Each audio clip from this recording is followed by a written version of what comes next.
Hi friends, welcome to our channel. இன்னைக்கு வீடியோவில் vitamin A, vitamin C சத்துக்கள் அதிகம் நிறைந்த ப்ரோக்கோலியை இன்னைக்கு எப்படி பொரியல் பண்ணி சாப்பிட்றதுன்னு பார்க்கலாம்.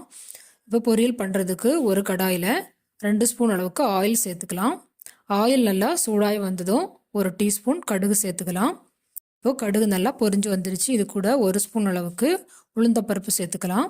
இப்போ உளுந்தப்பருப்பு நல்லா செவந்து வர அளவுக்கு ஒரு வாட்டி வறுத்து எடுத்துக்கலாம். இப்போ பார்த்திங்கன்னா உளுந்தப்பருப்பு நல்லா செவந்து வந்துடுச்சு. இது கூடவே ஒரு வரமிளகாய், ஒரு கொத்து கருவேப்பிலை சேர்த்து இது எல்லாத்தையும் நல்லா செவந்து வர அளவுக்கு வறுத்து எடுத்துக்கலாம்.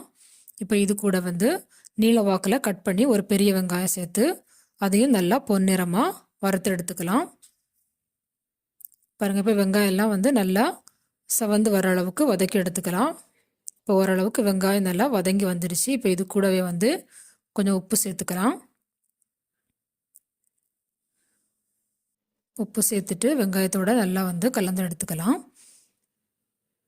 இப்போ பார்த்திங்கன்னா வெங்காயம்லாம் நல்லா வதங்கி ரெடி ஆகிடுச்சு. இப்போ இதுக்கு தேவையான மசாலாக்கள்லாம் சேர்த்துடலாம்.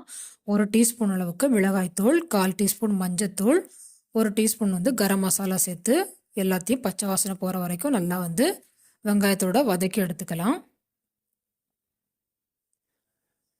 இப்போ பார்த்திங்க அப்படின்னா நமக்கு மசாலா எல்லாம் வெங்காயத்தோடு நல்லா மிக்ஸ் ஆகி இதோட பச்சை வாசனை போகிற வரைக்கும் நம்ம நல்லா வதக்கி எடுத்தாச்சு.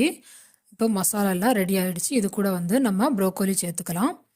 இப்போ இது ப்ரோக்கோலி நல்லா சுடு தண்ணியில் உப்பு மஞ்சள் தூள் போட்டு ஒரு வாட்டி நல்லா வாஷ் பண்ணி எடுத்து சேர்த்துக்கலாம். இப்போ இது எல்லாத்தையும் மசாலாவோட நல்லா கலந்து விட்டுக்கலாம். இப்போ பார்த்தீங்க அப்படின்னா நமக்கு மசாலாவோட எல்லாம் நல்லா மிக்ஸ் ஆகி வந்துடுச்சு. இதை ஒரு 10 நிமிஷம் நம்ம நல்லா மூடி போட்டு வேக வச்சு எடுத்துக்கலாம். தண்ணி எதுவும் சேர்க்க தேவையில்லை. ஒரு 10 நிமிஷம் நல்லா மூடி போட்டு அப்பப்போ இடையில கலந்து கொடுத்துக்கலாம், இல்லைனா அடி பிடிச்சிக்கும். ஸோ பாருங்கள், இப்போ 10 நிமிஷம் கழித்து நம்ம ஓப்பன் பண்ணி பார்த்தா நல்லா வெந்து வந்துடுச்சு. இப்போ இதை ஒரு வாட்டி கலந்து கொடுத்துட்டு இதுக்கு இப்போ உப்பு பதம் பார்த்துட்டு உப்பு தேவைன்னா கூட சேர்த்துக்கலாம். உப்பு சேர்த்து ஒரு வாட்டி நல்லா கலந்து கொடுத்துக்கலாம். இப்போ இதில் கடைசியாட்டு கொஞ்சோண்டு 1 ஸ்பூன் அளவுக்கு தேங்காய் பூ சேர்த்துருக்குறேன். தேவையில்லைன்னா நீங்கள் சேர்க்க வேண்டாம். இப்போ எல்லாத்தையும் ஒரு வாட்டி நல்லா கலந்து கொடுத்துட்டு சூப்பராக நமக்கு ப்ரோக்கோலி பொரியல் ரெடி ஆகிடுச்சு. இது உடம்புக்கு ரொம்ப ஆரோக்கியமானது. வாரத்தில் ஒரு முறை நம்ம இது உடம்புக்கு எடுத்துக்கலாம். இந்த மாதிரி முறையில் நீங்களும் செஞ்சு பாருங்கள். செஞ்சு பார்த்துட்டு எப்படி இருந்துச்சுன்னு கமெண்டில் சொல்லுங்கள். மறக்காமல் பாரத் ரெசிபி தமிழ் சேனலை சப்ஸ்கிரைப் பண்ணிக்கோங்க. பக்கத்தில் இருக்க பெல் பட்டனை கிளிக் பண்ணிக்கோங்க. Thank you friends.